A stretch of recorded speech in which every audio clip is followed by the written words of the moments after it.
Selamat hari Minggu bagi kita sekalian. Hari ini ibadah juga akan disertai dengan pelayanan sakramen perjamuan kudus. Karena itu tema khotbahnya khusus tentang perjamuan kudus, namun ada yang unik hari ini karena biasa perjamuan kudus membahas tentang doktrin Kristus atau doktrin keselamatan, ya, kristologi atau soteriologi. Tapi hari ini kita melihat korelasinya atau keterkaitannya dengan eskatologi Kristen, yaitu doktrin akhir zaman. Karena itu tema hari ini adalah menantikan Kristus, menantikan Kristus. Kita akan membaca bersama-sama satu bagian firman Tuhan dari 1 Korintus 11 ayat 23 sampai ayat 26. Mari kita membaca bersama-sama dengan perlahan-lahan, 1, 2, 3. Sebab apa yang telah kuteruskan kepadamu, telah aku terima dari Tuhan, yaitu bahwa Tuhan Yesus pada malam waktu ia diserahkan, mengambil roti dan sesudah itu ia mengucap syukur atasnya. Ia memecah-mecahkannya dan berkata, "Inilah tubuhku yang diserahkan bagi kamu. Perbuatlah ini menjadi peringatan akan aku."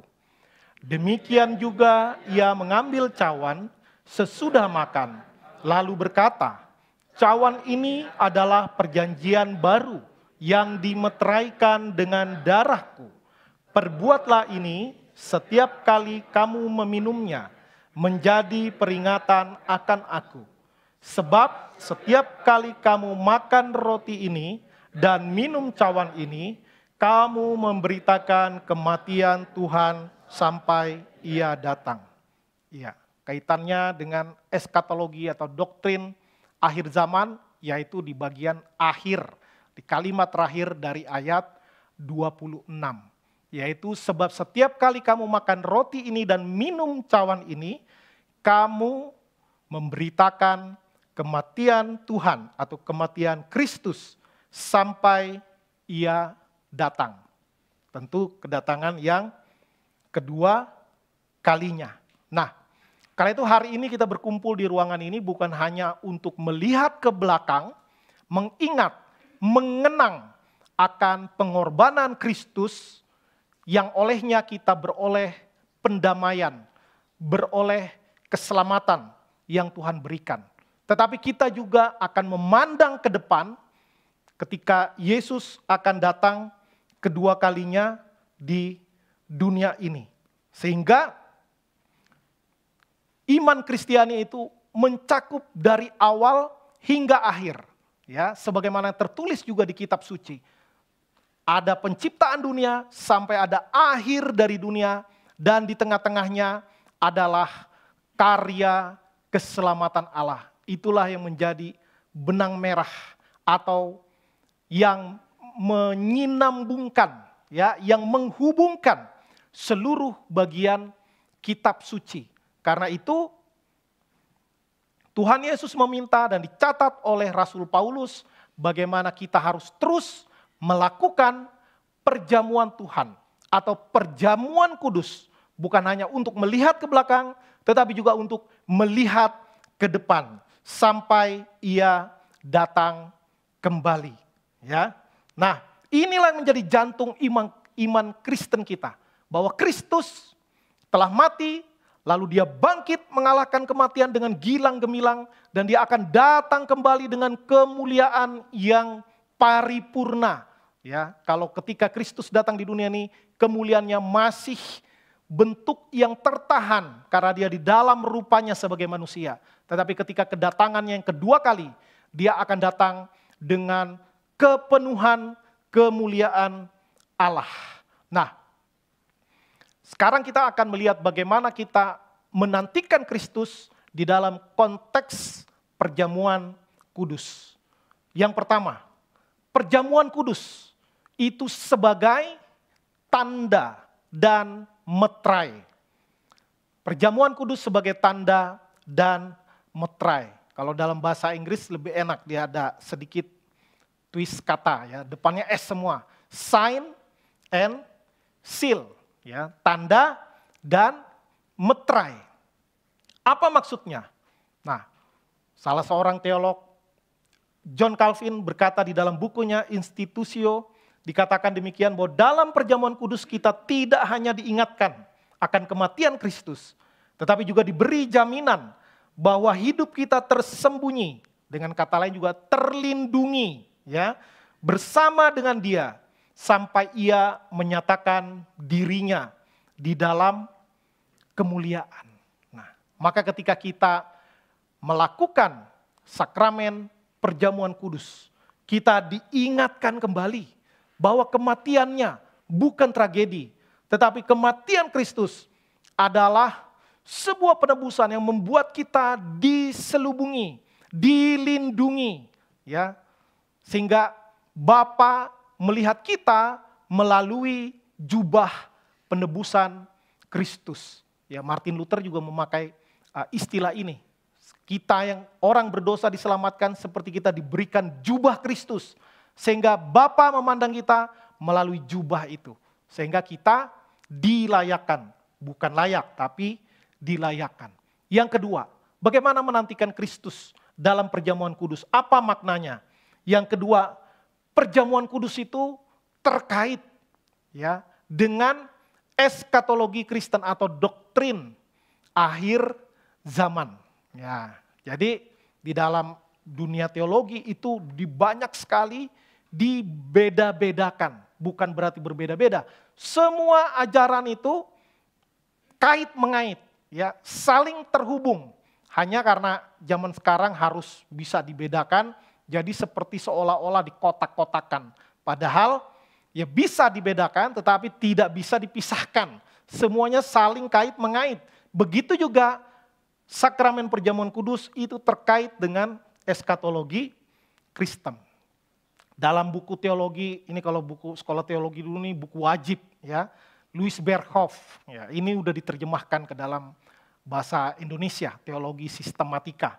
Ya, Louis Berkhof, seorang teolog kenamaan, juga menulis bahwa pengharapan kedatangan Kristus adalah puncak sejarah keselamatan, di mana seluruh ciptaan akan dipulihkan. Ya, jadi ketika kita percaya kepada Kristus, kita mengalami pemulihan, tetapi itu belum sepenuhnya. Nanti ketika kedatangan Kristus yang kedua, barulah akan terjadi pemulihan yang paripurna.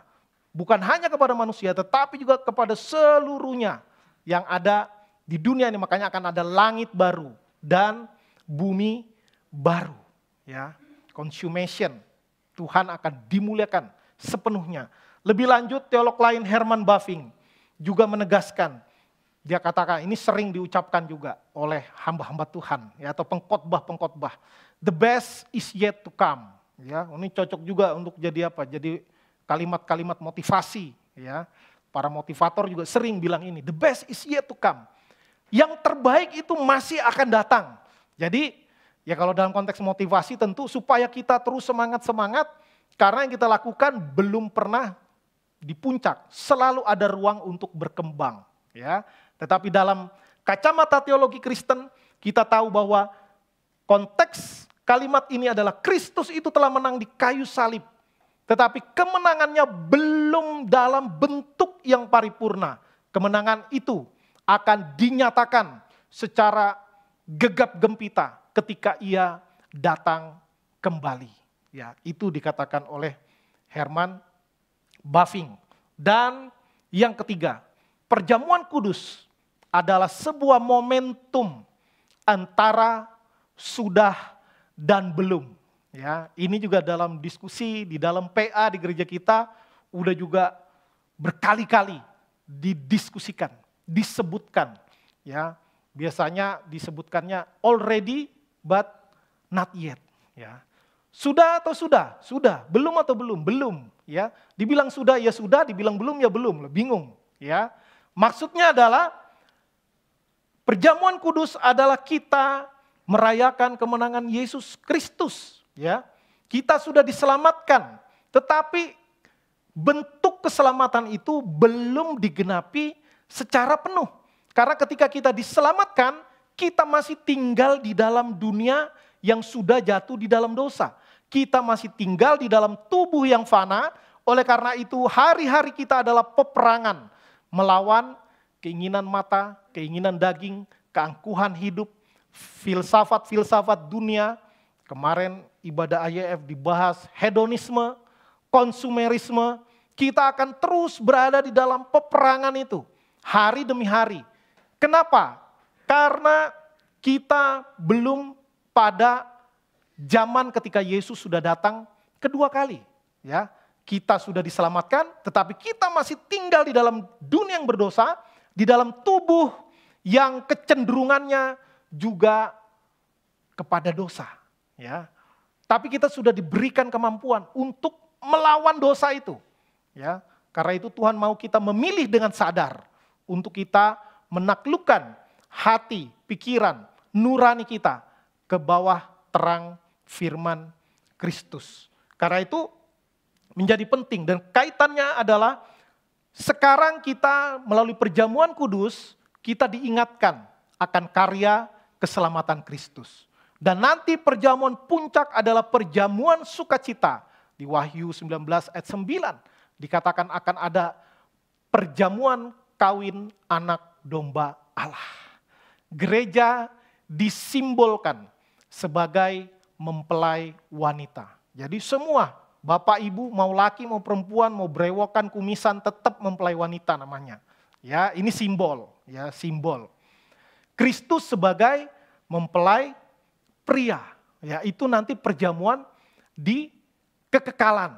Selama kita menantikan kedatangan Kristus, kita melakukan perjamuan kudus yang terus mengingatkan kita dari waktu ke waktu supaya kita mempersiapkan diri kepada kedatangan Kristus yang kedua kali. Bagaimana ketika orang menantikan Kristus? Ya. Yang pertama, orang yang menantikan Kristus adalah orang yang hidup dalam pengharapan. Ya. Ada orang mengatakan pekerjaan paling membosankan adalah menanti. Ya, menanti. Bosan banget. Nunggu MRT, kalau MRT tepat waktu ya. Nunggu bis kota zaman dulu. Ya, nunggu bis kota zaman dulu. Kalau sekarang bis Transjakarta ada jalur sendiri. Relatif cepat walaupun kadang-kadang lama juga. Ya, zaman dulu itu menunggu bisa lama, ya. Apalagi menunggu yang tidak pasti, ya. Anak muda bilangnya di PHP, ya. Menunggu yang tidak pasti, waduh, itu pusing, membosankan, ya, membosankan. Nah, tetapi beda dengan yang namanya menantikan Kristus, karena Kristus mengatakan, aku akan datang kembali. Ya. Nah, janji Kristus akan datang kembali, itulah yang membuat orang percaya selalu bertahan di dalam penderitaan, di dalam penganiayaan. Ya, kemarin di doa pagi dibahas salah satu bapak gereja mula-mula, Ignatius. Ya, dia juga dihukum mati, jadi umpan binatang buas, singa, di Koloseum. Bahkan di dalam perjalanannya menuju menjemput ajal istilahnya ya, menuju hukuman mati. Karena dia tidak mau menundukkan imannya, menyangkali imannya dan tunduk kepada Kaisar Romawi pada zaman itu. Di dalam perjalanan menuju Roma, dia sebagai uskup Antioquia, dia menulis 7 surat, 6 surat untuk jemaat. Ya, ada kepada jemaat di Efesus, di Philadelphia, di Smyrna, dan 3 yang lain tidak terlalu kita kenal karena tidak tertulis di Alkitab nama jemaatnya. Yang 3 tadi kita mudah ingat karena ada juga di kitab Wahyu surat-surat itu. Dan 1 surat dia tulis kepada bestinya sesama murid dari Rasul Yohanes, yaitu Polikarpus. Nah, Ignatius ini juga yang pertama menyebutkan secara literal bahwa gereja itu bersifat Katolik atau bersifat universal, ya. Gereja Tuhan di segala tempat bersifat Katolik dan apostolik, ya. Maksudnya bersifat universal untuk segala bangsa, untuk siapa saja, dan bersifat menyebar, ya, menyebar kemana-mana karena penginjilan adalah amanat agung Tuhan Yesus. Bahkan seorang Ignatius, dia berdoa kepada Tuhan, dia katakan, layakkan aku menjadi martir Kristus. Dia minta dilayakkan. Ya, padahal dia udah jelas, dia dihukum mati karena iman. Tetapi menghadapi kematian pun dia masih memohon Tuhan melayakkan dia. Sehingga pengharapan itu yang terus menolong umat Tuhan dari masa ke masa, dari abad ke abad, sampai saat ini umat Tuhan tetap hidup. Kenapa? Karena tahu bahwa Kristus pasti datang kembali. Dan ucapan Kristus tidak pernah tidak tergenapi, pasti tergenapi. Ya. Di dalam Titus 2 ayat 13 dikatakan, pengharapan ini sebagai pengharapan yang penuh bahagia. Dan Yesus sendiri berjanji bahwa Ia akan kembali untuk menjemput kita. Maka kehidupan kita di dunia ini, orang yang sudah percaya kepada Kristus, bukanlah kehidupan yang tanpa arah. Tetapi kehidupan yang memegang janji Tuhan yang pasti digenapi. Yang kedua, bagaimana orang percaya menantikan Kristus? Yang pasti bukan gabut, ya, bukan rebahan, bukan santai-santai, tetapi panggilan hidup Kristiani yang sudah ditebus oleh Kristus adalah hidup dalam kekudusan. Ya. 1 Yohanes 3 ayat 2 dan 3 menyatakan gini, khususnya di ayat 3-nya, setiap orang yang menaruh pengharapan itu kepadanya, kepada Kristus, menyucikan dirinya, sama seperti dia suci. Menantikan Kristus berarti hidup dalam pertobatan, menghindari kompromi dosa, dan menjaga hati. Ini hanya salah satu ayat. Banyak sekali ayat-ayat di dalam firman Tuhan, baik di perjanjian lama maupun di perjanjian baru, yang terus mendorong umat Tuhan untuk hidup di dalam kesucian. Ya. Bahkan kesucian itulah yang akan dikenakan oleh mempelai wanita. Berhiaskan kekudusan, bukan berhiaskan berlian, bukan. Berhiaskan kekudusan. Karena kekudusan itulah yang akan digunakan seperti gaun. Ya, kalau konteks pernikahan sekarang, seperti orang memakai gaun yang indah. Semakin orang hidup di dalam kekudusan, dia akan memakai gaun yang semakin indah. Ya. Jadi memang sejak dulu diketahui bahwa hidup dalam pertobatan, di dalam kesucian, menjaga hati tidak kompromi dengan dosa itu susahnya luar biasa. Ini pergumulan sejak gereja mula-mula. Ya. Sejak zaman ada gereja itu memang sudah pergulatannya sama.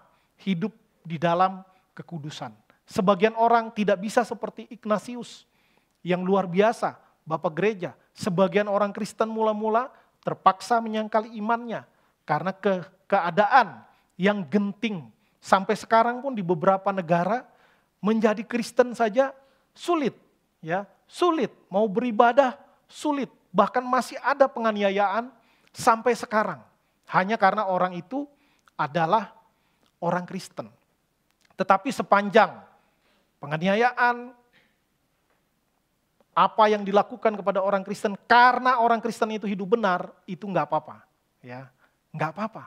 Justru itu orang itu dilayakkan oleh Tuhan mengalami berbagai-bagai penderitaan kalau dia hidup dalam kekudusan. Lain halnya kalau dia berbuat salah lalu dihukum, ya itu namanya konsekuensi. Itu namanya bukan pikul salib, tapi konsekuensi. Ya. Dan bagaimana menantikan Kristus? Hidup di dalam kesiapan. Ya. Kesiapan ini juga kaitannya dengan kekudusan. Hidup dalam kekudusan, kita bertobat dari yang tidak baik menjadi baik. Dari yang hidup berkajang dalam dosa menjadi meninggalkan dosa. Dan hidup di dalam kesiapan adalah terus-menerus, ya, konsisten di dalam kehidupan pertobatan. 2 Petrus 3 ayat 11 dan 12 mencatat, betapa suci dan salehnya kamu harus hidup, yaitu kamu yang menantikan dan mempercepat kedatangan hari Tuhan. Jadi menanti di sini bukan menanti lalu diam, masuk kamar, kunci, berdoa puasa sampai mati kelaparan, enggak begitu. Ya, enggak begitu. Tetapi menanti di sini bukan bersifat pasif, melainkan aktif, tetap berjaga-jaga, tetap menjalani kehidupan seperti biasa, namun dengan kewaspadaan penuh. Kewaspadaan maksudnya tetap hidup di dalam kekudusan yang terus-menerus. Itu namanya kesiapan, ya. Melayani Tuhan, setia. Memang di gereja awal-awal, ya, ada beberapa orang Kristen atau bahkan mungkin kelompok Kristen yang salah paham terhadap firman Tuhan. Karena memang beberapa ayat dikatakan, aku datang segera. Ya, aku datang segera. Lalu ada yang tidak memahami sepenuhnya kalimat-kalimat dari Yesus Kristus yang mengatakan sebagian dari angkatan ini, ya, akan ada yang masih hidup. Nah, ketika aku datang. Nah, maka tafsir ini menjadi penting, ya. Salah tafsir bisa salah arah hidup. Ya. Sebagian orang Kristen di zaman mula-mula itu akhirnya jadi nggak ngapa-ngapain yang lain, ya. Nggak ngapa-ngapain. Dunia menjadi tidak penting. Memang dunia tidak sepenting hal-hal yang rohani. Tetapi jangan karena salah paham, lalu arah hidup kita menjadi salah. Udah nggak perlu bekerja, ya. Bekerja itu duniawi. Ya, kita menyanyi aja memuji Tuhan terus, berdoa, nyanyi, berdoa. Ya, bukan begitu.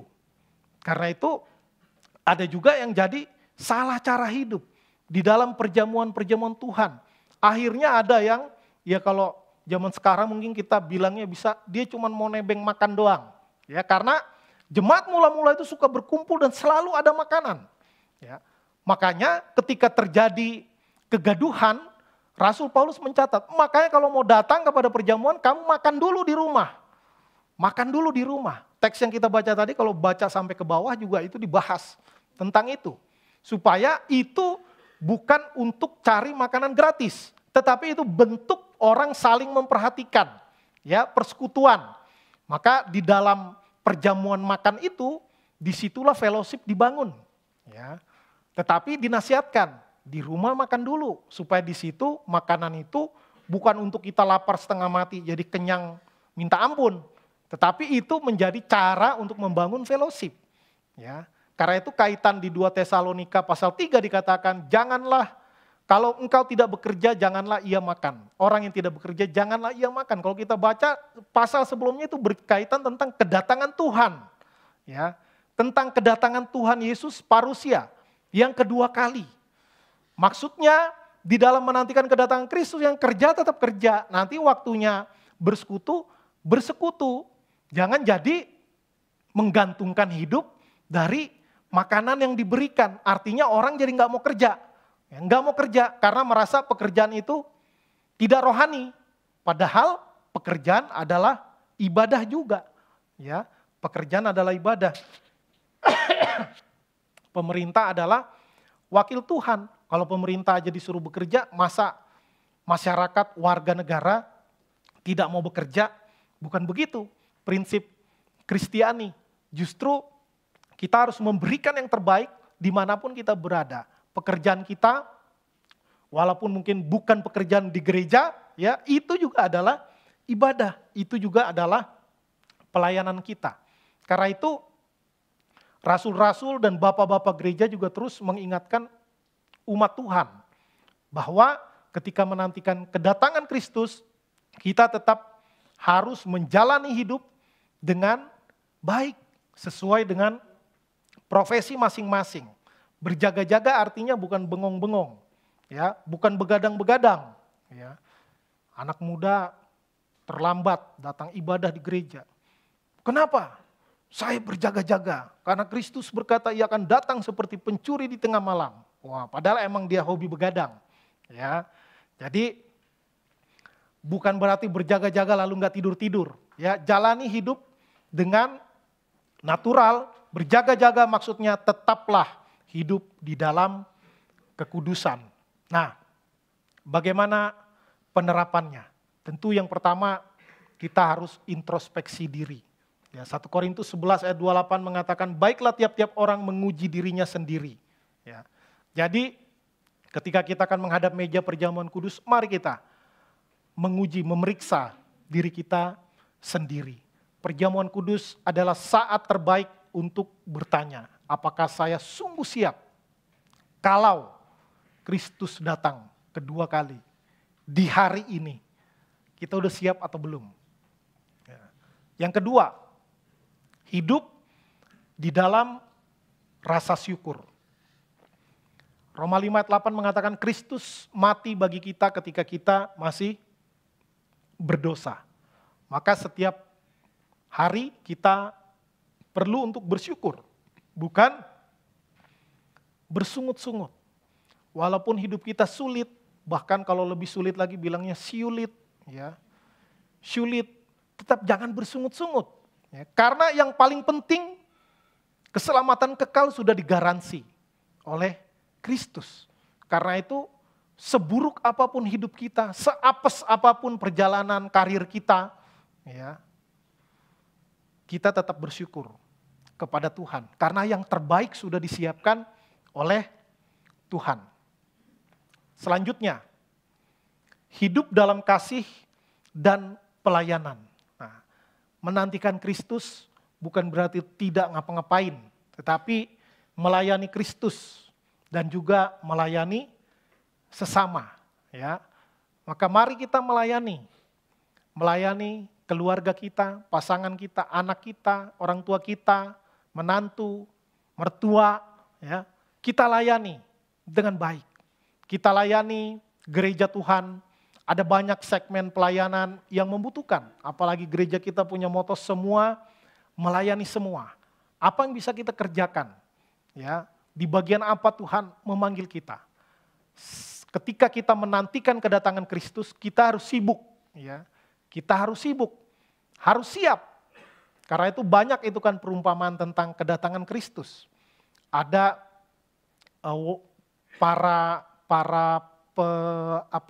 yang 5 wanita yang bijaksana dan 5 wanita yang bodoh, ya. Harusnya lawannya bodoh pintar kan, tapi bukan pintar, ini bijaksana. Dia siap sedia pada segala waktu. Karena kapan mempelai pria datang nggak ada yang tahu, ya, nggak ada yang tahu. Maka orang yang menantikan kedatangan Kristus akan terus berpikir apa yang bisa saya kerjakan sebagai wujud ungkapan syukur kita. Kalau kita sibuk kita nggak akan terasa. Ya, kalau orang bilangnya nggak terasa ya, tahu-tahu udah mau Natalan lagi, berarti dia sibuk tuh. Ya, berarti dia sibuk. Kalau dia bilang kok lama banget ya ini hari Minggu, ya wah berarti dia tuh gabut itu kalau kayak gitu. Ya, berarti gabut. Nanti pulang semua pasti ngomong, nggak terasa ya udah mau Natalan lagi, wah, biar kelihatan sibuk. Kemudian menjadi saksi Kristus. Ya. Matius 5:13-16 mengatakan kita adalah garam dan terang dunia. Ini juga bagian dari menantikan Kristus. Karakter Kristus harus terlihat di dalam kehidupan kita. Ya. Harus terwujud nyata di dalam perkataan, tindakan, di dalam relasi. Wah, ini menjadi satu PR besar, ya. Berkali-kali kekristenan ditolak bukan karena ajarannya, tetapi karena orang-orang Kristen yang hidupnya tidak sesuai dengan ajaran Kristus, ya. Banyak contohnya. Nah, ini bagian yang terakhir. Hidup dalam sukacita dan pengharapan ketika kita menantikan Kristus. Filipi 4 ayat 4 mengatakan bersukacitalah senantiasa di dalam Tuhan. Nah, inilah karakter yang dimiliki orang percaya ketika menantikan kedatangan Kristus. Ya, kita hidup di dalam dunia ini tidak dikuasai oleh ketakutan. Walaupun kadang-kadang kita takut, tetapi tidak dikuasai oleh ketakutan. Melainkan dipenuhi pengharapan. Karena Kristus pasti datang dengan kemuliaannya yang genap, yang penuh, yang begitu mulia. Ya, sehingga perjamuan kudus bukan sekadar membawa kita melihat ke depan, ke belakang, kepada Kristus. Tetapi juga membuat kita melihat ke dalam, di kekinian. Bagaimana dengan diri kita saat ini? Apakah kita sudah siap ketika Kristus datang? Mungkin hari ini, mungkin besok, mungkin lusa. Nggak ada yang tahu. Tetapi karena tidak ada yang tahu kapan, maka kita lihat ke dalam. Apakah kita sudah siap? Dan tentu kita melihat ke depan, menyongsong kedatangan Kristus dengan kesiapan yang diharapkan. Dan ini menjadi pertanyaan kita kepada diri masing-masing. Siapkah kita? Siapkah kita? Ya. Coba tanya ke orang di sebelahnya. Siapkah Anda? Balas lagi. Lah Anda sendiri siap enggak?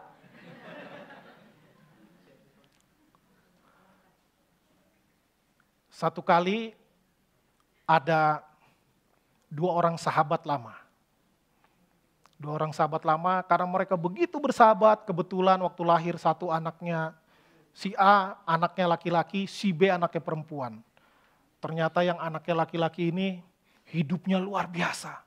Ya, dari SMA udah tinggal di luar negeri dan kuliah di Ivy League, universitas terkemuka di dunia, lalu membuka usaha di Amerika dan kaya raya luar biasa.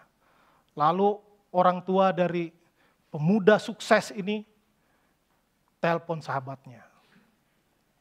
Bro, kita sahabat lama. Saya ingat dulu waktu kita kelompok kecil, kita sempat ngomong ya, kalau berjodoh, kita jodohkan anak kita ya. Wah, jadi nggak cuma zaman Siti Nurbaya, zaman Siti Nurhaliza juga kadang-kadang masih ada yang dijodohkan. Oke, ya, oke, baik. Tahun depan, bulan sekian, tanggal sekian, kita adakan resepsi besar-besaran. Bro nggak usah khawatir, semua biaya kami yang tanggung. Waduh, siap-siap. Lalu sahabatnya ini bilang anaknya, tahun depan, bulan sekian, tanggal sekian, kamu akan menikah. Karena kamu memang udah cukup umur untuk menikah. Gedung yang megah sudah disiapkan. Ya.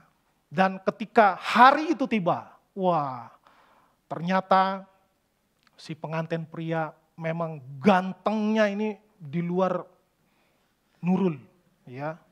Ganteng luar biasa, udah tajir melintir, gantengnya. Nah, biasanya di resepsi itu yang paling dinantikan datang ke dalam gedung siapa? Mempelai, ya kan? Kedua mempelai.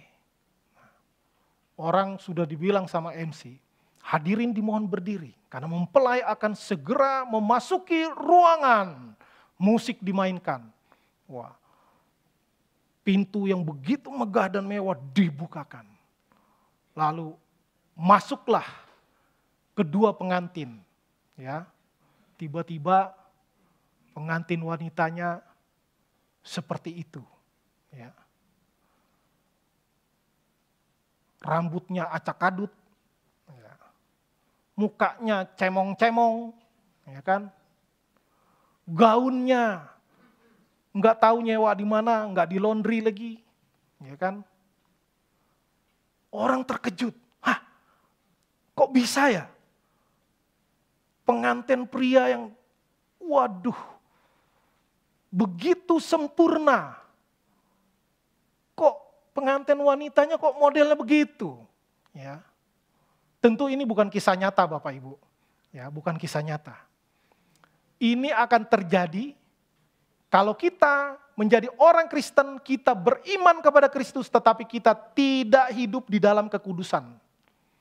Kalaupun kita nanti diundang di perjamuan Sang Anak Domba Allah, kita akan seperti mempelai wanita itu. Ya. bikin malu hadirin semuanya. Yang hadir aja malu, tahu gini saya nggak usah datang. Ya. Begitulah kalau kita diselamatkan, tetapi Rasul Paulus bilang seperti keluar dari dalam api, jerami, angus, hitam beleteng. Ya. Ini menjadi perenungan bagi kita. Kalau ngeliat gitu lucu, tapi kalau kita bilang, kitalah mempelai wanita itu, waduh, malunya itu selama-lamanya. Ya, selama-lamanya karena nanti di sorga, ya, nggak ada kematian lagi. Hidup kekal. Makanya dibilang berhiaskan kekudusan itu, kalau kita berhiaskan kekudusan, kita terus berupaya dengan anugerah Tuhan. Ya, hidup dalam kekudusan, maka kita akan tampil dengan gaun yang indah, yang berkilauan, yang glowing, tertata dengan baik, dipersiapkan dengan sungguh-sungguh karena mempelai wanita itu siap sedia pada segala waktu. Kiranya ini menjadi perenungan bagi kita supaya kita sungguh-sungguh di dalam menantikan kedatangan Kristus yang kedua, kita sungguh-sungguh siap dengan berupaya terus hidup di dalam kekudusan. Amin. Kita berdoa.